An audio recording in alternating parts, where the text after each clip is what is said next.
Around the World in 80 Days by Jules Verne. Chapter 23, in which Passepartout's nose becomes outrageously long. The next morning, poor, jaded, famished Passepartout said to himself that he must get something to eat at all hazards, and the sooner he did so, the better. He might indeed sell his watch, but he would have starved first. Now or never he must use the strong, if not melodious voice which nature had bestowed upon him. He knew several French and English songs, and resolved to try them upon the Japanese, who must be lovers of music, since they were forever pounding on their cymbals, tam-tams, and tambourines, and could not but appreciate European talent. It was, perhaps, rather early in the morning to get up a concert, and the audience prematurely aroused from their slumbers might not possibly pay their entertainer with coin bearing the Mikado's features. Passepartout therefore decided to wait several hours, and, as he was sauntering along, it occurred to him that he would seem rather too well dressed for a wandering artist. The idea struck him to change his garments for clothes more in harmony with his project, by which he might also get a little money to satisfy the immediate cravings of hunger. The resolution taken, it remained to carry it out. It was only after a long search that Passepartout discovered a native dealer in old clothes, to whom he applied for an exchange. The man liked the European costume, and ere long Passepartout issued from his shop accoutred in an old Japanese coat, and a sort of one-sided turban, faded with long use. A few small pieces of silver, moreover, jingled in his pocket. "Good," thought he. "I will imagine I am at the carnival."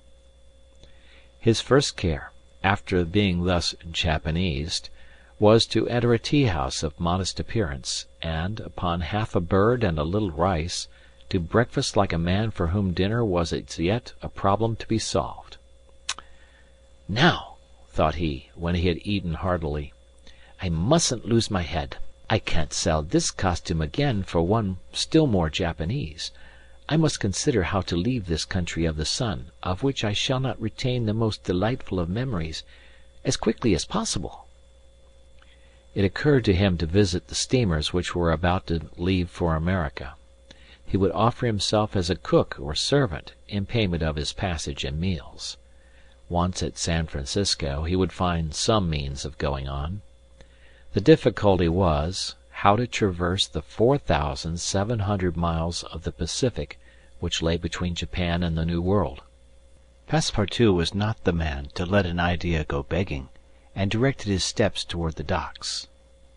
But as he approached them, his project, which at first had seemed so simple, began to grow more and more formidable to his mind. What need would they have of a cook or servant on an American steamer, and what confidence would they put in him, dressed as he was? What references could he give?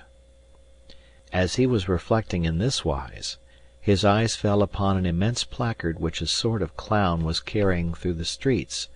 This placard, which was in English, read as follows: "Acrobatic Japanese Troupe, Honorable William Batulcar, Proprietor.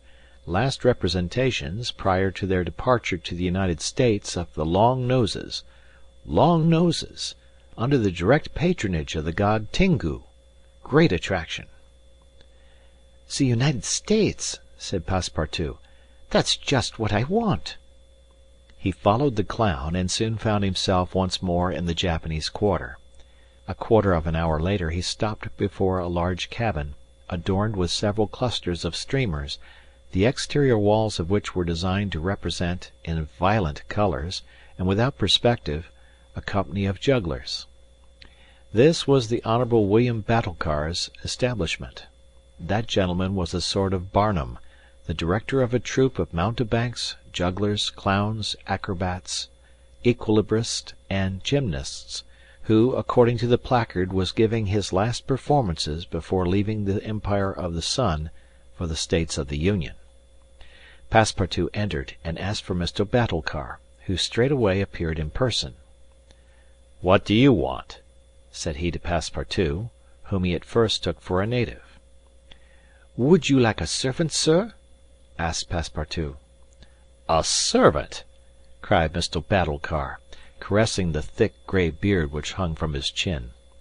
"I already have two, who are obedient and faithful, have never left me, and serve me for their nourishment, and here they are," added he, holding out his two robust arms, furrowed with veins as large as the strings of a bass viol. "So I can be of no use to you?" "None." "The devil! I should so like to cross the Pacific with you." "Ah," said the honourable Mr. Batulcar, "you are no more a Japanese than I am a monkey. Who are you dressed up in that way?" "A man dresses as he can." "That's true. You are a Frenchman, aren't you?" "Yes, a Parisian of Paris."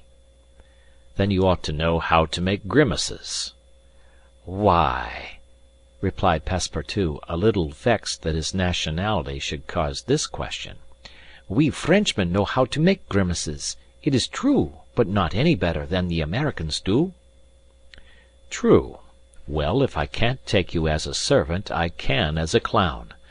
You see, my friend, in France they exhibit foreign clowns, and in foreign parts French clowns." "Ah!" "You are pretty strong, eh?" "Especially after a good meal." "And you can sing?" "Yes," returned Passepartout, who had formerly been wont to sing in the streets. "But can you sing standing on your head, with the top spinning on your left foot and a sabre balanced on your right?" "I think so," replied Passepartout, recalling the exercises of his younger days. "Well, that's enough," said the honourable William Batulcar. The engagement was concluded there and then. Passepartout had at last found something to do. He was engaged to act in the celebrated Japanese troupe. It was not a very dignified position, but within a week he would be on his way to San Francisco. The performance, so noisily announced by the honourable Mr. Batulcar, was to commence at 3 o'clock, and soon the deafening instruments of a Japanese orchestra resounded at the door. Passepartout, though he had not been able to study or rehearse a part, was designated to lend the aid of his sturdy shoulders in the great exhibition of the human pyramid, executed by the long noses of the god Tengu. This great attraction was to close the performance. Before 3 o'clock the large shed was invaded by the spectators, comprising Europeans and natives, Chinese and Japanese, men, women, and children, who precipitated themselves upon the narrow benches and into the boxes opposite the stage. The musicians took up tam-tams, flutes, bones, tambourines, and immense drums. The performance was much like all acrobatic displays, but it must be confessed that the Japanese are the first equilibrists in the world. One, with a fan and some bits of paper, performed the graceful trick of the butterflies and the flowers. Another traced in the air, with the odorous smoke of his pipe, a series of blue words, which composed a compliment to the audience, while a third juggled with some lighted candles, which he extinguished successively as they passed his lips, and relit again without interrupting for an instant his juggling. Another reproduced the most singular combinations with a spinning top. In his hands the revolving tops seemed to be animated with a life of their own in their interminable whirling. They ran over pipe stems, the edges of sabres, wires, and even hairs stretched across the stage. They turned around on the edges of large glasses, crossed bamboo ladders, dispersed into all the corners, and produced strange musical effects by the combination of their various pitches of tone. The jugglers tossed them in the air, threw them like shuttlecocks with wooden battledores, and yet they kept on spinning. They put them into their pockets, and took them out, still whirling as before. It is useless to describe the astonishing performance of the acrobats and gymnasts. The turning on ladders, poles, balls, barrels, etc., was executed with wonderful precision. But the principal attraction was the exhibition of the long noses, a show to which Europe is as yet a stranger. The long noses form a peculiar company, under the direct patronage of the god Tengu. Attired after the fashion of the Middle Ages, They bore upon their shoulders a splendid pair of wings, but what especially distinguished them was the long noses which were fastened to their faces, and the uses which they made of them. These noses were made of bamboo, and were 5, 6, and even 10 feet long, some straight, others curved, some ribboned, and some having imitation warts upon them. It was upon these appendages, fixed tightly on their real noses, that they performed their gymnastic exercises. A dozen of these sectaries of Tingu lay flat upon their backs, while others, dressed to represent lightning rods, came and frolicked on their noses, jumping from one to another, and performing the most skilful leapings and somersaults. As a last scene, a human pyramid had been announced, in which 50 long noses were to represent the car of Juggernaut.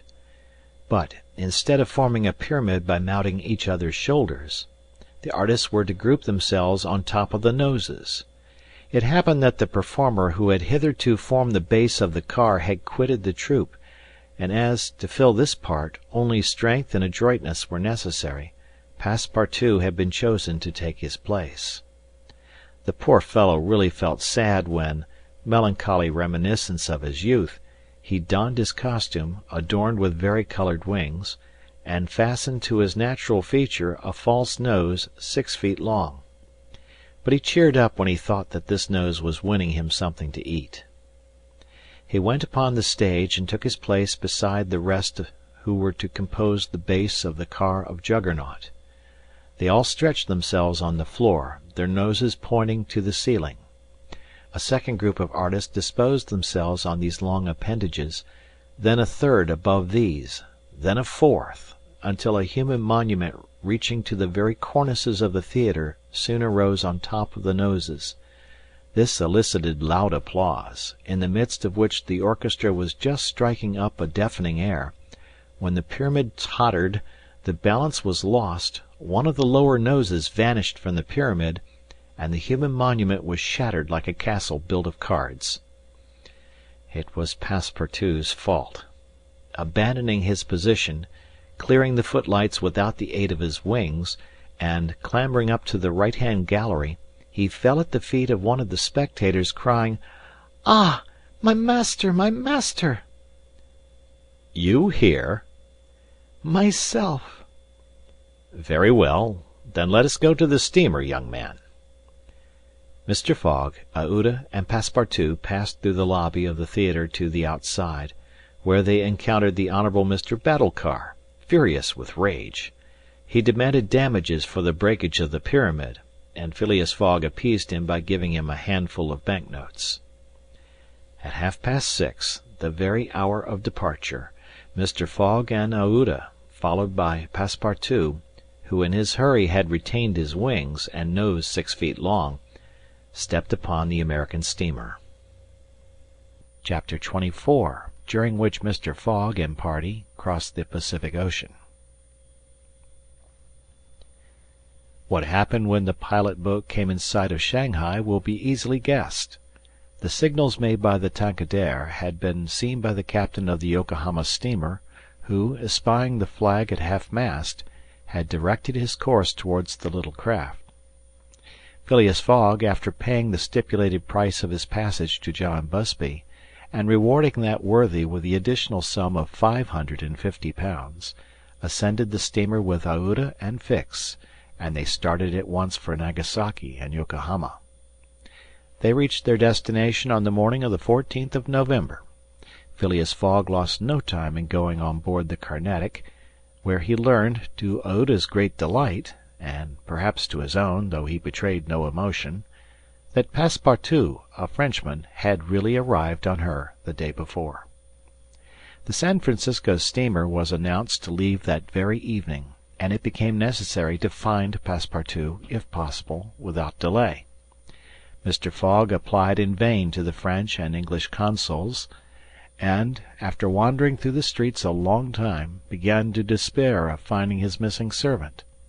Chance, or perhaps a kind of presentiment, at last led him into the Honourable Mr. Batulcar's theatre. He certainly would not have recognized Passepartout in the eccentric mountebank's costume, but the latter, lying on his back, perceived his master in the gallery. He could not help starting, which so changed the position of his nose as to bring the pyramid pell-mell upon the stage. All this Passepartout learned from Aouda, who recounted to him what had taken place on the voyage from Hong Kong to Shanghai on the Tankadere, in company with one Mr. Fix. Passepartout did not change countenance on hearing this name. He thought that the time had not yet arrived to divulge to his master what had taken place between the detective and himself, and, in the account he gave of his absence, he simply excused himself for having been overtaken by drunkenness in smoking opium at a tavern in Hong Kong. Mr. Fogg heard this narrative coldly, without a word, and then furnished his man with funds necessary to obtain clothing more in harmony with his position. Within an hour the Frenchman had cut off his nose and parted with his wings, and retained nothing about him which recalled the sectary of the god Tingu. The steamer which was about to depart from Yokohama to San Francisco belonged to the Pacific Mail Steamship Company, and was named the General Grant. She was a large paddle-wheel steamer of 2,500 tons, well equipped and very fast. The massive walking beam rose and fell above the deck. At one end a piston rod worked up and down, and at the other was a connecting rod which, in changing the rectilinear motion to a circular one, was directly connected with the shaft of the paddles. The General Grant was rigged with 3 masts, giving a large capacity for sails, and thus materially aiding the steam power. By making 12 miles an hour she would cross the ocean in 21 days. Phileas Fogg was therefore justified in hoping that he would reach San Francisco by the 2nd of December, New York by the 11th, and London on the 20th, thus gaining several hours on the fatal date of the 21st of December. There was a full complement of passengers on board, among them English, many Americans, a large number of coolies on their way to California, and several East Indian officers, who were spending their vacation in making the tour of the world. Nothing of moment happened on the voyage. The steamer, sustained on its large paddles, rolled but little, and the Pacific almost justified its name. Mr. Fogg was as calm and taciturn as ever. His young companion felt herself more and more attached to him by other ties than gratitude. His silent but generous nature impressed her more than she thought, and it was almost unconsciously that she yielded to emotions which did not seem to have the least effect upon her protector. Aouda took the keenest interest in his plans, and became impatient at any incident which seemed likely to retard his journey. She often chatted with Passepartout, who did not fail to perceive the state of the lady's heart, and, being the most faithful of domestics, he never exhausted his eulogies of Phileas Fogg's honesty, generosity, and devotion.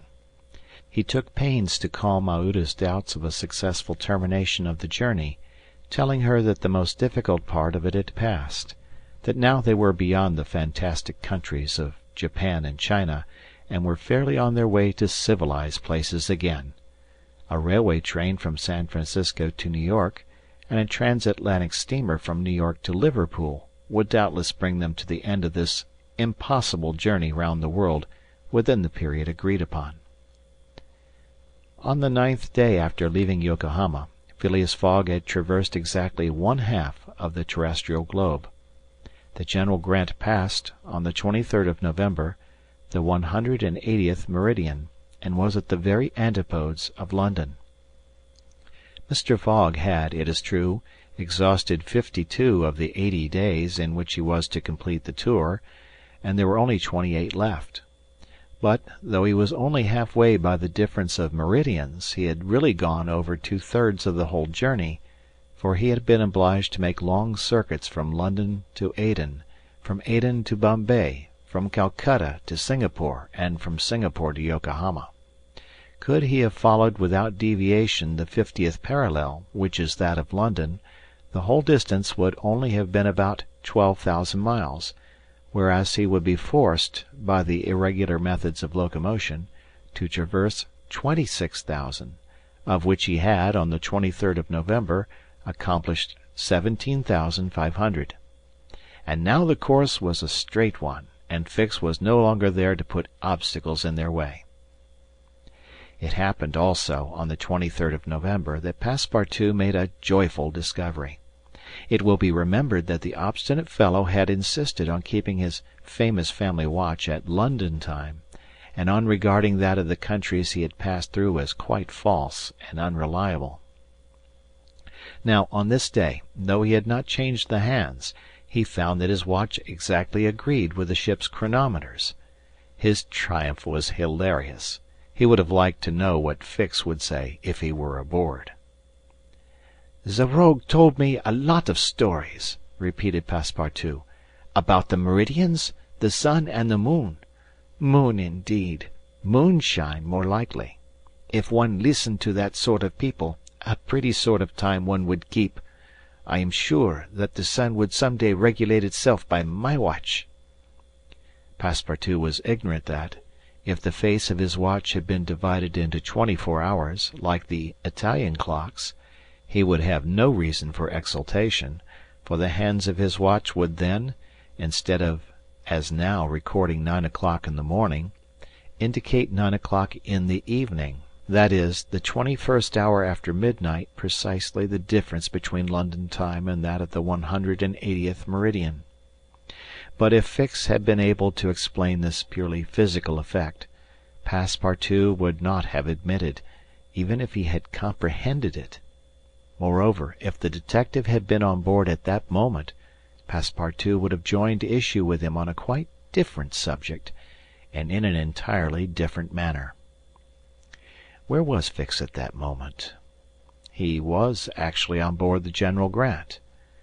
On reaching Yokohama, the detective, leaving Mr. Fogg, whom he expected to meet again during the day, had repaired at once to the English consulate, where he at last found the warrant of arrest. It had followed him from Bombay, and had come by the Carnatic, on which steamer he himself was supposed to be. Fix's disappointment may be imagined when he reflected that the warrant was now useless. Mr. Fogg had left English ground, and it was now necessary to procure his extradition. "Well," thought Fix, after a moment of anger, "my warrant is not good here, but it will be in England. The rogue evidently intends to return to his own country, thinking he has thrown the police off his track. Good!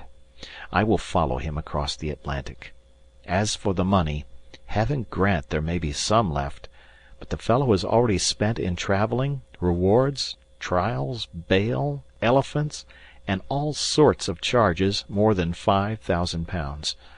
Yet, after all, the bank is rich." His course decided on, he went on board the General Grant, and was there when Mr. Fogg and Aouda arrived. To his utter amazement he recognized Passepartout, despite his theatrical disguise. He quickly concealed himself in his cabin, to avoid an awkward explanation, and hoped, thanks to the number of passengers, to remain unperceived by Mr. Fogg's servant. On that very day, however, he met Passepartout face to face on the forward deck. The latter, without a word, made a rush for him, grasped him by the throat, and, much to the amusement of a group of Americans, who immediately began to bet on him, administered to the detective a perfect volley of blows, which proved the great superiority of French over English pugilistic skill. When Passepartout had finished, he found himself relieved and comforted. Fix got up in a somewhat rumpled condition, and, looking at his adversary coldly, said, "Have you done?" "For this time, yes." "Then let me have a word with you." "But I—" "In your master's interests." Passepartout seemed to be vanquished by Fix's coolness, for he quietly followed him, and they sat down aside from the rest of the passengers. "You have given me a thrashing," said Fix. "Good, I expected it. Now listen to me. Up to this time I have been Mr. Fogg's adversary. I am now in his game." "Ah, ha!" cried Passepartout. "You are convinced he is an honest man?" "No," replied Fix coldly. "I think him a rascal. Sh! Don't budge, and let me speak. As long as Mr. Fogg was on English ground, it was for my interest to detain him there until my warrant of arrest arrived. I did everything I could to keep him back. I sent the Bombay priests after him. I got you intoxicated at Hong Kong.